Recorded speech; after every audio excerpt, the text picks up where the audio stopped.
ওদের অপলক দৃষ্টি, প্রেমিকার দিকেও তো এত মুগ্ধ নয়নে কেউ চেয়ে রয় না।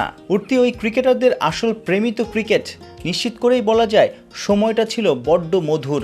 রোহিত শর্মার মতো ক্রিকেটারের কথা শুনলে অনুপ্রেরণা পাওয়া যায়, স্বপ্নটাও তো বড় হয়। ইনজুরিতে পড়লেই রোহিত, বিরাট, পান্থ, গিলদের ছুটে যেতে হয় ভারতের ন্যাশনাল ক্রিকেট একাডেমিতে। ইনডোর আউটডোর বেঙ্গালুরুর সেই ক্রিকেট ময়দানে সিনিয়র থেকে জুনিয়র সবার জন্যই আছে বিশ্বমানের সব সুযোগ সুবিধা। সেখানে দল পাঠাতে যেন তরই সইছে না বিসিবির হাই পারফরমেন্স ইউনিটের চেয়ারম্যান খালেদ মাসুদ পাইলটের। আমার এক বন্ধু আছে শাবা করিম, তার সাথে আলাপ করছি যে ইন্ডিয়াতে হলে কেমন হয়। সে অলরেডি আমাকে ফিডব্যাক দিয়েছে বেস্ট জায়গা। ভিভিএস লাক্সমান হচ্ছে দায়িত্বে, সে নাম্বারও দিয়ে পাঠিয়েছে এবং সব কিছু যোগাযোগ করে বলতে খুবই ভালো জায়গা। ওখানে যদি কিছু ম্যাচ খেলা যায়, বিভিন্ন ফার্স্ট ক্লাস টিমগুলোর সাথে কিছু ক্যাম্প করতে পারেন, ওখান থেকে কিছু দু একজন লোককে আপনি হায়ার করলেন, হয়তো ইন্ডিয়ান কিছু যারা খুব হাই কোয়ালিটি কোচ আছেন তাদের ফিডব্যাকও নিতে পারেন। সব কিছু সমন্বয়ে ডেভেলপমেন্টের জন্য আপনি যদি ইন্ডিয়ার মতো জায়গায় যান এবং ওখানে যদি 2-3 দিন মেধা সম্পন্ন কিছু লোককে পেয়ে যান, ওয়াই নট যে আপনি 3-4 দিনের জন্য 5 দিনের জন্য তাকে কাজে লাগানো।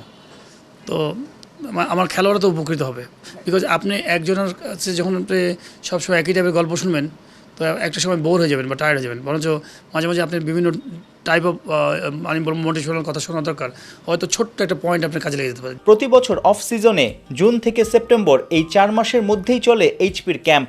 এবছর বৃষ্টির কারণে রাজশাহী ও চট্টগ্রামে ক্যাম্পের অধিকাংশ দিনই মাঠে নামতে পারেনি ক্রিকেটাররা। 22 গজে যত খেলবে, চ্যালেঞ্জে পড়বে, ততই তো শিখবে ওরা। অথচ দেশে ইনডোর ছাড়া গতিই নাই।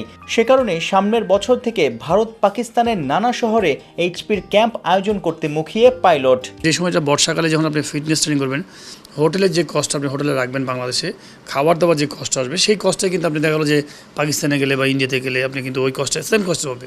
তো আমি তাহলে আমার দেশে তো খেলতে পারবে না। তো বরঞ্চ আমি খেলাটা খুব ইম্পর্টেন্ট, তারা যারা ভালো লেভেলে যেন খেলতে পারে। পাকিস্তানে ইন্ডিয়াতে টিম পাঠালে প্র্যাকটিসটাও হবে, ওইখানে কোয়ালিটি অপোনেন্ট কোয়ালিটি পাবেন, ডিফারেন্ট উইকেট পাবেন, ডিফারেন্ট বোলার পাবেন, পুরা বাইরে মানে কাইন্ড অফ সিরিজের মতো ম্যাচ খেলবেন পুরা। প্লাস হচ্ছে যদি ধরেন আপনি ওখানে টুকটুক মানে যে কটা দিন গ্যাপ থাকবে, তখন আপনি 5 দিন 7 দিন যদি গ্যাপ থাকে, তখন আপনি স্কিল ক্যাম্পগুলো করবেন। বোর্ড সভাপতি বুলবুলের গ্রিন সিগন্যাল পেলে আসছে জুন জুলাইয়ে ভারতে চলবে 3 থেকে 4 সপ্তাহের এইচপি ক্যাম্প। এরপর সাউথ আফ্রিকা, ইংল্যান্ড কিংবা অস্ট্রেলিয়া যে কোনো দেশে সফর করবে।